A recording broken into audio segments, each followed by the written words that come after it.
అవినయమపనయ విష్ణు దమయ మనశమయ విషయ మృగతృష్ణ భూతదయాం విస్తారయ తారయ సంసార సాగరతః. భాగవత ఆణిముత్యాలు అన్న ధారావాహికలో భాగంగా గత వారం మనం దశమ స్కంధంలోని 29వ అధ్యాయాన్ని అధ్యయనం చేశాము. అక్కడ శ్రీకృష్ణుడు శరత్కాలంలోని ఒక పున్నమి రాత్రి యోగమాయను ఆశ్రయంగా తీసుకొని అనన్య భక్తి గల గోపికలతో క్రీడించటానికి సంకల్పించాడు. శ్రీకృష్ణుని మధురమైన వేణుగానం వినగానే గోపికలందరూ ఎక్కడి పనులను అక్కడే వదిలిపెట్టి శ్రీకృష్ణుని వద్దకి పరుగు తీశారు. శ్రీకృష్ణుడు మొదట్లో వారికి తన పట్ల గల ప్రేమను పరీక్షించేందుకై నిరాశపరిచే మాటలు మాట్లాడడం చూసాం. ఎప్పుడైతే గోపికలు తన పట్ల అనన్య ప్రేమను కలిగి ఉన్నారు అని గ్రహించాడో కృష్ణుడు వారికి ఆనందాన్ని కలిగించే విధంగా వారితో క్రీడించని ఆరంభించాడు. అంతవరకు తెలుసుకున్నాం. అయితే ఆధ్యాత్మిక మార్గం కత్తి మీద సాము లాంటిది అనుకున్నాం కదా. గోపికలు ఎప్పుడైతే కృష్ణునితో ఇంత సన్నిహితంగా రాసలీల చేయగలుగుతున్నందుకు తమను తాము అదృష్టవంతులుగా భావించారు, లేదా మన లాంటి భక్తులు ఇంకెవరు లేరు అన్న అహంకారం వారిలో కలిగిందట. ఈ లోకంలో తమంతటి భాగ్యశాలురైన స్త్రీలు లేరు, అందుకునే కృష్ణుని ప్రేమానురాగాలను పొందగలుగుతున్నామని అనుకున్నారు. అనుకోవడం తడవు శ్రీకృష్ణుడు గోపికల సౌభాగ్య మదాన్ని గమనించాడు. వారిని అనుగ్రహించాలంటే ఆ మదాన్ని అణచాలి. అందుకని అక్కడే అంతర్ధానమయ్యాడంట. భగవంతుడి అనుగ్రహం అంటే అన్నీ జీవితంలో తీయగా ఉండవు. మనం మేలెంచి మనకి ఏది విఘ్నమో దాన్ని దూరం చేసేందుకు భగవంతుడు ప్రయత్నిస్తాడు. ఇక్కడ గోపికలకు అనన్య భక్తి ఉంది, కానీ వారిలో ఈ చిన్న సాత్విక అహంకారం పడుసూపింది. వారిలో ఎప్పుడైతే దేహబుద్ధి పడుసూపిందో వెంటనే శ్రీకృష్ణుడు అంతర్ధానమయ్యాడు. వారు కృష్ణ దర్శన భాగ్యాన్ని కోల్పోయారు. చూస్తుండగానే శ్రీకృష్ణుడు అంతర్హితుడు అవడం చూసి వాళ్ళు తల్లడిల్లిపోయారట. వారు శ్రీకృష్ణుని దరహాసాన్ని, ప్రేమాలాపాన్ని, భావభంగిమలను తలుచుకుంటూ ఉండిపోయారు. అలా ప్రేమోన్మత్తులే తమను తాము కృష్ణునిగా భావించడం మొదలుపెట్టారట. అప్పుడు ఏం చేశారు? కృష్ణ లీలలను అనుకరించడం మొదలుపెట్టారు. శ్రీకృష్ణునితో తాదాత్మ్యం చెంది వారి నడకలు, వారి చిరునవ్వులు, చూపులు, మాటలు మొదలైనవన్నీ అచ్చం శ్రీకృష్ణునిలాగానే చేయటం మొదలుపెట్టారట. మనం చూస్తాం శారదాదేవి జీవితంలో శ్రీరామకృష్ణుల మహాసమాధి తర్వాత బృందావనం వెళ్ళినప్పుడు అమ్మ ఎప్పుడు శ్రీరామకృష్ణుల చింతనలోనే ఉండేవారు. ఒక్కోసారి అచ్చం శ్రీరామకృష్ణుల్లాగానే ప్రవర్తించేవారట. ఇక్కడ గోపికలు కృష్ణ చింతనలో మునిగిపోయి నేనే కృష్ణుణ్ణి అని పలవరిస్తున్నారట. ఈ విధంగా ప్రవర్తిస్తూ వారు పిచ్చివారిలాగా ఆ వనమంతా తిరుగుతూ స్వామిని వెతుకుతున్నారు. పరాభక్తిలోని ఒక లక్షణం భగవంతుని విరహంలో వారు తీవ్ర వేదనను అనుభవిస్తారు. భగవంతుని పొందేందుకు పరమ వ్యాకులత చూపిస్తారు. ఇక్కడ గోపికలు ఉన్మత్తుల్లాగా కృష్ణుని జాడను గురించి తెలుసుకునేందుకు ఎదురుకుండా ఉన్న చెట్టు చేమలను, పశు పక్ష్యాదులను కూడా అడుగుతున్నారట. దృష్టోవ కశ్చిదశ్వత్థ ప్లక్ష్యన్యగ్రోధ నో మనః నందసూనుర్గతో హృత్వా ప్రేమ హాసావలోకనై. ఓ అశ్వత్థ వృక్షమా, ఓ న్యగ్రోధమా, మీరెవరైనా కృష్ణుణ్ణి చూసారా? ఎటువంటి కృష్ణుడు? ప్రేమపూరితమైన చిరునవ్వుతో, విలాసవంతమైన చూపులతో మా మనస్సుల్ని దోచుకుని వెళ్ళాడే ఆ నందనందనుణ్ణి మీరు చూసారా? కచ్చిత్ తులసి కళ్యాణి గోవింద చరణ ప్రియే సహత్వ అలికులై బిభ్రత్ దృష్టస్తే అతిప్రియో అచ్యుతః. ఓ కోమలమైన హృదయం గల తులసి, నీకు గోవింద చరణాలపై ఎంతో మక్కువ కదా. ఎప్పుడూ అచ్యుతుడు నిన్ను ధరిస్తూ ఉంటాడు. నిన్ను ధరించి ఉండగా తుమ్మెదలు చుట్టిముట్టి ఉంటాయి. అటువంటి కృష్ణుణ్ణి నువ్వు చూసావా? ఈ విధంగా వారు ప్రతి వృక్షాన్ని, ప్రతి మొక్కని అడుగుతున్నారు. ఓ మాలతీ లతల్లారా, మల్లికలారా, జాజి పువ్వులారా, అడవి మొల్లలారా, మీరు శ్రీకృష్ణునిటి రావడం గమనించారా? ఆ తర్వాత భూదేవిపై ఉన్న తృణాలను చూసి అంటున్నారు, ఓ భూదేవి, నీవు ఎంతటి తపస్సు చేశావో కదా. కోమలమైన శ్రీకృష్ణుని పాదాల సుఖ స్పర్శతో పరమానంద భరితవై పులకాంకితవై ఉన్నట్లున్నావు. నీ రోమాలు నిక్కపొడుచుకున్నాయి. వారికి కృష్ణ చింత తప్ప మరొక చింత లేదు. ఆనందంగా కనిపించిన ఒక లేడీని చూసి అంటున్నారు, నీ కళ్ళల్లోని ఆనందాన్ని చూస్తే నువ్వు కృష్ణుని దర్శించినట్లున్నావు. ఎటు వెళ్ళాడు మా కృష్ణుడు? అక్కడ పండ్ల బరవుతో కొన్ని చెట్లు వంగి ఉన్నాయి. వాటిని చూసి అంటున్నారు, మీరు చూస్తే కృష్ణుని దర్శించి నమస్కరించడానికి వంగినట్లుందే. మీ నమస్కారాన్ని శ్రీకృష్ణుడు స్వీకరించాడా? స్వీకరించి ఎటు వెళ్ళాడు? ఈ విధంగా ఆ వనంలో కనిపించిన ప్రతి జీవరాశిని అడుగుతూ ఉన్నారు, మా కృష్ణుని చూశారా అని. ఆ తర్వాత వారు తమను తాము కృష్ణునిగా భావించి కృష్ణ లీలలను అనుకరించడం మొదలుపెట్టారంట. ఎలా అంటే, ఒక గోపిక పూతనుగా నటిస్తుంది, మరొక గోపిక చిన్ని కృష్ణుడై ఆమె చనుబాలు తాగుతున్నట్లు నటిస్తోంది. ఒక గోపిక బండిగా నటిస్తే మరొక గోపిక చిన్ని కృష్ణుని భావంలో ఏడుస్తూ ఆ బండిగా నటిస్తున్న గోపికని కాలితో తన్నిందంట. అంటే శకటాసుర లీల ఇది. కొందరు గోపికలు గోవులుగా నటిస్తూ నడుస్తున్నారు. ఒక గోపిక కృష్ణునిలాగా వేణు ఊదుతూ, కృష్ణుడు ఎలాగైతే గోవులను పేరు పేరున పిలుస్తాడో ఆ విధంగా పిలవడం మొదలుపెట్టిందట. మాభైష్టవాత వర్షాభ్యాం తత్ ప్రాణం విహితం మయా ఇత్యుక్త్వా ఏకేన హస్తేన యతంత్యున్నిదధే అంబరం. ఒక గోపిక ఏం చేసింది, తన ఉత్తరీయాన్ని గోవర్ధన పర్వతంలాగా పైకెత్తి పట్టుకుందట. మీరెవరు జడివానికి గాలికి భయపడద్దు, నేను మిమ్మల్ని కాపాడుతాను అంటుందట. వారిలా శ్రీకృష్ణుని పలు లీలలను ప్రదర్శిస్తూ కాసేపు ఆనందాన్ని పొందారు. మళ్ళీ కృష్ణ విరహంలో లతలను వృక్షాలను కృష్ణుని జాడని అడుగుతూ తిరుగుతున్నారు. ఇంతలో వారికి శ్రీకృష్ణుని పాదముద్రలు కనిపించాయట. వాటిని చూసి వారికి తెలిసిపోయింది, ఇది ఖచ్చితంగా నందనందనుడివే అని. ఎలా? వారు అంటున్నారు, చూడండి ఆ కాలి గుర్తులు ధ్వజం, పద్మం, వజ్రం, అంకుశం మొదలైన రేఖలు స్పష్టంగా కనిపిస్తున్నాయి. ఆ పాద చిహ్నాలను అనుసరించి వారు శ్రీకృష్ణుని వెతుకుతూ ముందుకు సాగారు. అక్కడ వారికి కృష్ణుని పాదముద్రలతో పాటు మరొక స్త్రీ పాదముద్రలు కనిపించాయట. వారు అనుకున్నారు, ఆహా, ఆ భాగ్యశాలి ఎవరు? నిజంగా ఆమె మన జగన్నాథుడైన శ్రీకృష్ణ పరమాత్మని భక్తిపూర్వకంగా సేవించి ఉంటుంది. అందుకే కృష్ణుడు మనలను వదిలి ఆమెతో వెళ్ళాడు. ఈ విధంగా వారు కృష్ణుని పాదముద్రలను అనుసరిస్తూ వివేకాన్ని కోల్పోయి ఉన్మత్తుల్లాగా తిరుగుతూ ఉన్నారు. ఇంతలో శ్రీకృష్ణుని సాంగత్యంలో ఉన్న గోపిక మదిలో అనుకుందట, ఈ గోపికలందరిలో నేనే శ్రేష్ఠురాలిని, అందుకనే ఇతర గోపికలను వదిలి కృష్ణుడు నన్ను అనుసరిస్తున్నాడు అని. ఆమెలో ఈ గర్వం పొడసూపగానే శ్రీకృష్ణుడు మళ్ళీ అంతర్ధానమయ్యాడట. అప్పుడు ఆమె కూడా దీనంగా, సఖా నువ్వెక్కడున్నావు? నీ దర్శనాన్ని ప్రసాదించు, నీ సన్నిధిని అనుగ్రహించు అని ప్రార్థిస్తూ ఉంది. ఇతర గోపికలు ఈ గోపిక వద్దకు వచ్చినప్పుడు ఆ గోపిక చెప్పింది, కృష్ణుడు నన్ను నా అహంకారం కారణంగానే వదిలి అంతర్ధానమయ్యాడు అని. చాలామంది పండితులు అంటారు ఈ గోపిక రాధారాణి అని చెప్పి. ఇక గోపికలందరూ మళ్ళీ వనమంతా తిరుగుతూ కృష్ణుని వెతుకుతున్నారు. కృష్ణుని నుండి తమ ధ్యాసను మళ్లించలేకపోయారు. లీలా గుణగానాన్ని చేస్తున్నారు. వారికి తమ దేహాలపై కానీ గృహంపై కానీ ధ్యాస లేదు. పరమ వ్యాకులతతో ప్రార్థిస్తున్నారు. వారు చేసిన ఈ ప్రార్థన గోపీ గీత అనే పేరుతో ఎంతో ప్రసిద్ధి చెందింది. జయతి తేధికం జన్మనా వ్రజ శ్రయత ఇందిరా శశ్వదత్రహి దయిత దృశ్యతాం దిక్షు తావక త్వయి ధృతాసవస్త్వాం విచిన్వతే. ఓ కృష్ణ, నువ్వు అవతరించడం వల్ల ఈ గోకులం వైకుంఠాన్ని మించిన ప్రాభవాన్ని పొందింది. సాక్షాత్తు లక్ష్మీదేవి ఇక్కడ నివసిస్తోంది. అంటే ఈ బృందావనం పాడి పంటలతో సుభిక్షంగా ఉంది అంటే అది దాన్ని సూచిస్తోంది అని. మా కోసమే కదా నువ్వు అవతరించావు. నీ వారమైన మేము నీ కోసం నలుదిక్కులా వెతుకుతూ ప్రార్థిస్తున్నాము. కాబట్టి మా పట్ల కనికరం చూపించి నీ దర్శనాన్ని అనుగ్రహించు. శరదుదాశయే సాధుజాత సత్ సరసిజోదర శ్రీముషాదృశ సురతనాథతే అశుల్క దాసిక వరధ నిఘ్నతో నేహకిం వధ.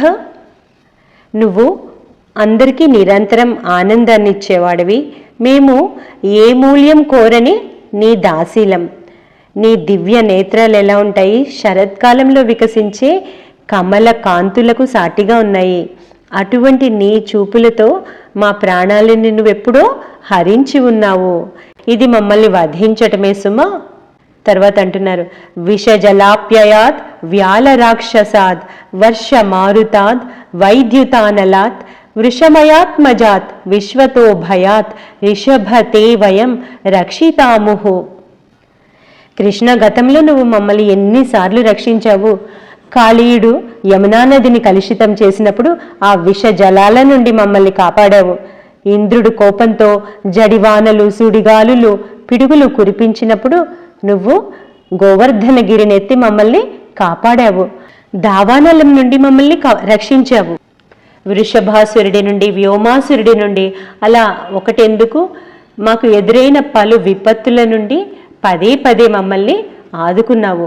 ఇంతవరకు ఆపద్బాంధవుడిగా నిలిచిన నువ్వు ఇప్పుడు మమ్మల్ని ఎందుకు ఇలా బాధిస్తున్నావు? ఈ శ్లోకం కూడా ఎంతో మహత్వపూర్ణమైనది. ఒకసారి బేలూరు మఠంలో పెద్ద ఉత్సవం జరుగుతున్నప్పుడు బాగా వాన వస్తుందట. భక్తుల ప్రసాద వితరణకి ఇబ్బంది కలుగుతుంది. అప్పుడు సాధువులందరూ కంగారు పడుతున్న వేళ శివానంద మహారాజ్ తన గది మూసుకొని కూర్చొని భగవంతుని ప్రార్థిస్తూ ఉన్నారు. భాగవతంలోని ఈ శ్లోకాన్ని పఠించి ఏ విపత్తులు లేకుండా చూడు అని శ్రీరామకృష్ణుల్ని ప్రార్థించారట. వెంటనే ఆ జడివాన అంతా ఆగిపోయింది. పూజ అలాగే ప్రసాద వితరణ అంతా నిర్విఘ్నంగా జరిగిందట. ఇక్కడ గోపికలు అంటున్నారు, నఖలు గోపికానందనో భవాన్ అఖిల దేహినాం అంతరాత్మదృక్ విఖన సార్థితో విశ్వగుప్తయే సఖ ఉదేయివాన్ సాత్వతాంకులే. గోకులంలోని లీలలను చెప్పారు కదా, ఇప్పుడు అంటున్నారు, నువ్వు గోపికా సుతుడివే కాదు, సకల ప్రాణుల హృదయమందున్న అంతరాత్మవి, నువ్వే సర్వసాక్షివి. నువ్వు బ్రహ్మదేవుని అభ్యర్థన మేరకు జగత్తును రక్షించేందుకే ఈ యదువంశంలో జన్మించావు. విరచితాభయం రిష్ణి ధూర్యతే చరణమీయుషాం సంసృతేర్భయాత్ కరసరోరుహం కాంత కామదం శిరసి దేహిన శ్రీకరగ్రహం. స్వామి, జనన మరణ సంసార చక్రంలో పడి భీతిల్లే జనులు నీ చరణ కమలాలను ఆశ్రయిస్తారు. నీ అనుగ్రహ వీక్షణాలతో వారికి అభయమిచ్చి ఆదుకుంటుంటావు. నీ దివ్య అమృత హస్తం లక్ష్మీదేవి చేపట్టినది, అది అందరి మనోరథాలని తీరుస్తుంది. ఆ అమృత హస్తాన్ని మా శిరస్సుపై ఉంచి మమ్మల్ని అనుగ్రహించు. వారి గర్వం కారణంగానే కృష్ణుడు అంతర్ధానమైన సంగతి వారికి తెలిసింది కదా. అందుకని అంటున్నారు, వ్రజజనార్తిహన్ వీరయోషితాం నిజ జనస్మయ ధ్వంసనస్మిత భజ సఖే భవత్ కింకరీస్మనో జలరుహాననం చారు దర్శయ. ఓ సఖ, నువ్వు వ్రజవాసుల ఆర్తిని నివారించేవాడివి. అవసరమైతే నీ దరహాసంతోనే ఆత్మీయుల గర్వాల్ని కూడా రూపుమాపి నీ మహత్వాన్ని గుర్తించేలా చేస్తుంటావు. మేము నిన్నే ఆశ్రయించుకుని ఉన్న దాసీలము. నీ సుందర ముఖార విందాన్ని దర్శింపచేసి మాకు ఆనందాన్ని చేకూర్చు. ప్రణతదేహినాం పాపకర్షణం తృణచరానుగం శ్రీనికేతనం పణిపణార్పితం తే పదాంబుజం కృణుకుచేషున కృంధి హృచ్చయం. నీ పాదాబ్జాలను శరణజొచ్చిన వారి పాపాలను హరిస్తావు. ఆ పాదాలు లక్ష్మీదేవి సేవించే పాదాలు, శుభాన్ని చేకూర్చేవి. ఆ దివ్య పాదాలతో నువ్వు అనుగమించడం వల్లే కదా గోవులు గడ్డి మేసిన అమృత క్షీరాన్ని ప్రసాదిస్తాయి. కాళీయుని పడగలపై నాట్యమాడిన పాదాలు కాదు అవి. ఆ పవిత్ర పాదాలను మా హృదయాలపై ఉంచి మా హృదయ తాపాన్ని కూడా చల్లార్చు. ఇంకా అంటున్నారు, మధురయాగిరా వల్గు వాక్యయ బుధ మనోజ్ఞయ పుష్కరేక్షణ విధి కరీరిమా వీరముహ్యతి అధరసీధున ఆప్యాయస్వన. ఓ కమలాక్ష, నీ పలుకుల్లోని ప్రతి పదము, ప్రతి శబ్దము, ప్రతి అక్షరము మధురాతి మధురమైనది. నీ తీయని వాక్కుల్లోని పరమార్థాన్ని గ్రహించిన పండితులు పరవశించిపోతారు. మేము నీ తీయని మాటలకి మోహంలో మునిగిపోతాము. నీ అధరామృతాన్ని ఆస్వాదింపచేసి మా ప్రాణాలని నిలుపు. తర్వాత ఒక చక్కటి శ్లోకం వస్తుంది. అది ఎంతో ప్రసిద్ధి చెందిన శ్లోకం. తవ కథామృతం తప్త జీవనం అన్నది. శ్రీరామకృష్ణ కథామృతాన్ని రాసిన మహేంద్రనాథ్ గుప్తా ఈ శ్లోకంతోనే కథామృతాన్ని ప్రారంభిస్తారు. తవ కథామృతం తప్త జీవనం కవిభిరీడితం కల్మషాపహం శ్రవణమంగళం శ్రీమదాతతం భువి గృణంతియే భూరిదా జనాః. తవ కథామృతం, నీ చరితం లేదా లీలలు అమృతం వంటివే. తప్త జీవనం అంటే అవి తాపత్రయంలో దిక్కుతోచక ఉన్న వారిపై అమృతపు జల్లులా కురిసి వారికి ఆహ్లాదం కలుగచేస్తాయి. కవిభిరీడితం, నీ కథామృతాన్ని నిత్యం కవులు, మహాత్ములు, భక్తులు ఎప్పుడు గానం చేస్తుంటారు. కల్మషాపహం, నీ దివ్య గాథలు విన్నప్పుడు మనసులోని కల్మషాలన్నీ మాయమవుతాయి. శ్రవణ మంగళం, నీ చరితం విన్నవారికి శుభాన్ని చేకూరుస్తుంది. శ్రీమదాతతం, నీ ఈ లీలామృతం భక్తుల ద్వారా, కవుల ద్వారా ప్రపంచంలో అందరికీ చేరి ఉంది. భువి గృణంతియే భూరిదా జనాః. నీ ఈ అద్భుత లీలామృతాన్ని ఎవరైతే ఈ విధంగా అందరికీ చేరవేస్తారో వారు నిజంగా గొప్ప దాతలు. ఎందుకంటే వారు నిజమైన మేలుని చేకూరుస్తున్నారు. అన్ని దానాల్లో అన్నదానం గొప్పదంటారు. అన్నదానం కంటే విద్యాదానం ఇంకా గొప్పదంటారు. అన్నిటికంటే గొప్ప దానం ఈ ఆధ్యాత్మిక జ్ఞానాన్ని అందించే దానం. ఇది మనిషి జీవితాన్ని పూర్తిగా మార్చివేస్తుంది. గోపికలు ఇంకా అంటున్నారు, ప్రహసితం ప్రియ ప్రేమ వీక్షణం విహరణం చతే ధ్యాన మంగళం రహసి సంవిదో యా హృది స్పృశ కుహకనో మన క్షోభయంతి. వారికి మధ్యలో చిరు కోపం వస్తుంది. ఇంతకుముందు నీ మధుర దరహాసాలు, ప్రేమపూరితమైన చూపులు, క్రీడా విహారాలు ధ్యానించినంత మాత్రాన మాకు ఆనందం కలిగేది. వాటితోనే కదా నువ్వు మా హృదయాలను దోచుకున్నావు. ఇప్పుడు నీ తీరంతా వ్యతిరేకంగా ఉంది. ఇప్పుడు వాటిని స్మరిస్తేనే మా మనస్సు క్షోభకు గురవుతోంది. ఎందుకు? ఇంతకుముందు శ్రీకృష్ణుడు వారి ఎదుటే ఉన్నాడు, ఇప్పుడు శ్రీకృష్ణుడు ఎదుట లేడు. మళ్ళీ శ్రీకృష్ణుని దర్శనం కలుగుతుందా లేదా అన్న బాధతో వారి మనస్సు క్షోభకు గురవుతోంది అని.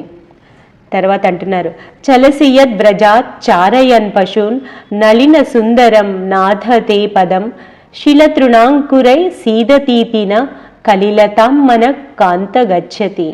మళ్ళీ వారు తన్మయత్వంతో కృష్ణుని లీలలనే గుర్తు తెచ్చుకుంటున్నారు. కృష్ణ, నీ పాదాలు ఎంత కోమలమైనవి. నువ్వు గోవుల్ని తోలుకొని వ్రజభూమి నుండి వెళ్ళేటప్పుడు దారిలో ఉన్న కంకర్రాళ్ళు లేదా గరుగ్గా ఉండే గడ్డి లేదా కుశలు గుచ్చుకొని నీ మెత్తని పాదాలు ఎక్కడ కందిపోతాయో అని మా మనస్సులు ఎప్పుడు వ్యాకుల పడుతుండేవి. దినపరీక్షయే నీలకుంతలై వనరుహాననం బిభ్రదావృతం ఘనరజస్వలం దర్శయన్ ముహుర్ మనసిన స్మరం వీరయచ్చసి. నువ్వు సాయంకాలం వనం నుండి తిరిగి వచ్చేటప్పుడు నీ ముఖపద్మం రేగిన జుట్టుతో కప్పుబడి ఉండేది, గోధూళితో పులమబడి ఉండేది. అటువంటి నీ సుందరమైన ముఖాన్ని మాకు పలుమార్లు చూపించి మా మనస్సుల్లో ప్రేమానురాగాలు కలిగించావు. ఇప్పుడేమో మా నుండి దూరంగా వెళ్ళిపోయావు. ప్రణత కామదం పద్మజార్చితం ధరణి మండనం ధ్యేయమాపది చరణ పంకజం శంతమాంచతే రమణనస్తనే స్వర్పయాధిహన్. నీ పాదపద్మాలను ప్రణమిల్లిన వారికి ఏం చేస్తావు? ఎవరైతే నీ పాదపద్మాలను ప్రణమిల్లుతారో వారి అభీష్టాలను నెరవేరుస్తుంటావు కదా. నీ చరణ కమలాలు లక్ష్మీదేవితో సేవించబడినవి. సమస్త భూమండలానికి అలంకారాలు. ఆపదలో ఉన్నవారికి అవే సర్వదా శరణ్యాలు. భక్తి శ్రద్ధలతో సేవించిన వారికి సుఖాన్ని కలిగించేవి. అటువంటి నీ దివ్య పాదాలను మా హృదయాలపై ఉంచి మా మనస్తాపాన్ని చల్లార్చు. సురదవర్ధనం శోకనాశనం స్వరిత వేణునా సుష్టు చుంబితం ఇతరరాగ విస్మారణం నృణాం వితర వీరనస్తే అధరామృతం.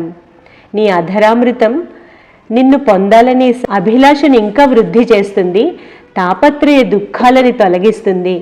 నువ్వు మృదు మధుర వేణునాదం చేసే సమయంలో ఆహా ఆ వేణు అదృష్టం ఎంత గొప్పది, తనివి తీరా నీ అధరామృతాన్ని గ్రోలుతుంది. దాన్ని ఆస్వాదించిన వారికి సార్వభౌమాధికారాన్ని ఇచ్చిన వారు గ్రహించరు, దాన్ని పొందిన వారు లౌకిక వాంఛలెన్నడూ కోరరు. కాబట్టి అటువంటి అధరసుధలను దయతో మాకు ప్రసాదించు. అటతి యద్భవానహ్ని కాననం త్రుటియుగాయతే త్వాం అపశ్యతాం కుటిల కుంతలం శ్రీముఖం చతే జడ ఉదీక్షతాం పక్ష్మకృత్ దృశాం. మళ్ళీ బృందావన లీలను తలుచుకుంటున్నారు. నువ్వు గోవులను మేపుతూ వనంలో ఉన్నప్పుడు మేము నీ శుభ దర్శనానికి నోచుకోలేకపోయేవాళ్ళం. ఆ సమయంలో ప్రతి అరక్షణం కూడా మాకు యుగంగా అనిపించేది. నువ్వు తిరిగి వచ్చేటప్పుడు నీ ముంగురుల శోభతో అందాలను చిందిస్తూ వచ్చే నీ ముఖ సౌందర్యాన్ని చూసేందుకు తహతహలాడేవారం. మా కనురెప్ప పాటలు అడ్డొచ్చి కష్టాన్ని కలిగించేవి. నిజంగా ఆ కనురెప్పలను సృష్టించిన ఆ బ్రహ్మ ఎంత మూర్ఖుడో కదా. ఇంత ప్రార్థించినా ఇంత విలపించినా ఇంకా కృష్ణుడు కానరానందుకు వారు దుఃఖంతో ఇలా అంటున్నారు. పతి సుతాన్వయ భ్రాతృబంధవ నతి విలంఘ్యతే అంతి అచ్యుతాగత గతి విధస్తవో గీత మోహిత కీతవ యోషిత కస్త్యజేత్ నిషి. ఓ అచ్యుత, మేము మా పతులను సుతులను బంధువులను మా వంశం వారిని అందరినీ త్యజించి వారి ఆజ్ఞలను ధిక్కరించి మీ సమీపానికి వచ్చాము. నీ మధుర గానం విని పారవశ్యంతో వచ్చాము. అటువంటి రాత్రివేళ స్వయంగా వచ్చిన వనితలను నువ్వు తప్ప ఎవరు పరిత్యజిస్తారు? రహసి సంవిధ హృచ్చయోదయం రహసితాననం ప్రేమ వీక్షణం బృహదురశ్రియో వీక్ష్య ధామతే ముహురతిస్పృహ ముహ్యతే మన. నీ మధుర భాషణలు నిన్ను పొందే మా ఆకాంక్షను ఇంకా పెంచుతూ వచ్చాయి.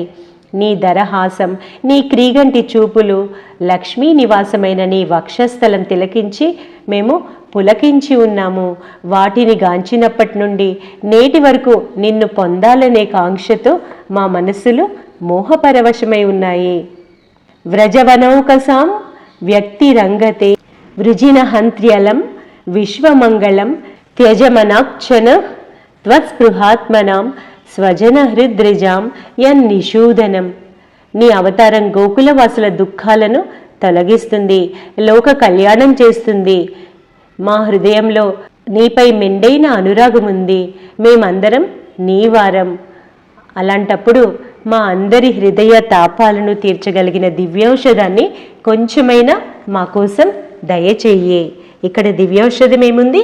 దర్శనాన్ని ప్రసాదించి మా హృదయ రోగాన్ని నిర్మూలించు అని అడుగుతున్నారు. గోపీ గీతలోని చివరి శ్లోకం, యత్తే సుజాత చరణాంబురుహం స్తనేషు భీత శనై ప్రియ దధీమహి కర్కశేషో తేనాటవీ మటసి తద్వ్యథతేన కింస్విత్ కూర్పాదిభిర్భ్రమతి ధీర్ భవదాయుషాంన. నీ పాదపద్మాలు ఎంతో సుకుమారమైనవి, అవి ఎక్కడ కందిపోతాయన్న భయంతో మేము మా వక్షస్థలాలపై ధరించినప్పుడు మెల్లగా ధరిస్తాము. నువ్వు అడవిలో తిరిగేటప్పుడు మొనదేలిన రాళ్ళు గుచ్చుకొని మెత్తని నీ పాదాలకు నొప్పి కలగడం లేదు కదా అని మేమెంతో భయపడుతున్నాము. నిన్నే పంచప్రాణాలుగా భావించి జీవిస్తున్నాము. నీ గురించి ఆలోచించినప్పుడు మా మనసులు వ్యథ చెందుతున్నాయి. అక్కడితో 31వ అధ్యాయం ముగిసింది. 32వ అధ్యాయం ప్రారంభంలో శుకదేవుడు అంటున్నాడు, ఇది గోప్య ప్రగాయంత్య ప్రలపంత్యశ్చ చిత్రధాహ రురుదు సుస్వరం రాజన్ కృష్ణదర్శన లాలసాహ. వారిలా కృష్ణ దర్శనానికై తహతహలాడుతూ ఆయనకై పరితపిస్తూ కరుణాపూరిత స్వరంలో వెక్కి వెక్కి ఏడుస్తూ ఉన్నారట. ఇక్కడ శ్లోకంలో చూడండి, రురుదు సుస్వరం రాజన్ అన్నాడు. ఒక పక్క ఏడుస్తున్నారు అంటూ సుస్వరం అని ఎందుకు అంటున్నారు అంటే, మామూలు ఏడుపుకి భగవంతుని కోసం చేసే విలాపానికి ఎంతో తేడా ఉంది. వారు భగవంతుని కోసం విలపిస్తున్నారు కదా, కాబట్టి అది ఎంతో సుశ్రావ్యంగా ఉంది అని శుకదేవుడు అంటున్నాడు. అప్పుడేమైంది? తాసాం ఆవిరభూచౌరి స్మయమాన ముఖాంబుజ పీతాంబరధర స్రగ్వి సాక్షాత్ మన్మథ. చివరికి శ్రీకృష్ణుడికి దయ కలిగింది. దరహాసంతో కూడిన ముఖార విందంతో వారి మధ్యలో ప్రత్యక్షమయ్యాడట. ఎలా ఉన్నాడు? పీతాంబరాన్ని ధరించి ఉన్నాడు. కంఠంలో వనమాల కాంతులీనుతోంది. సాక్షాత్తు మన్మథుని కూడా పరివశింపచేసే అందాలతో అలరారుతున్నాడు అని. మన్మథుడు అందరినీ మోహపరుస్తాడు, శ్రీకృష్ణుడు మన్మథునే మోహపరచగలడు అని. మళ్ళీ శ్రీకృష్ణుని దర్శనంతో వారి ముఖార విందాలంతా వికసితమయ్యాయి. తర్వాతి అంశాన్ని మనం వచ్చే వారాల్లో చూద్దాం. ముకుంద మూర్ధ్నా ప్రణిపత్య యాచే భవంతమేకాంతమియంతమర్థం అవిస్మృతిత్వచ్చరణారవిందే భవే భవే మేస్తు తవ ప్రసాదాత్.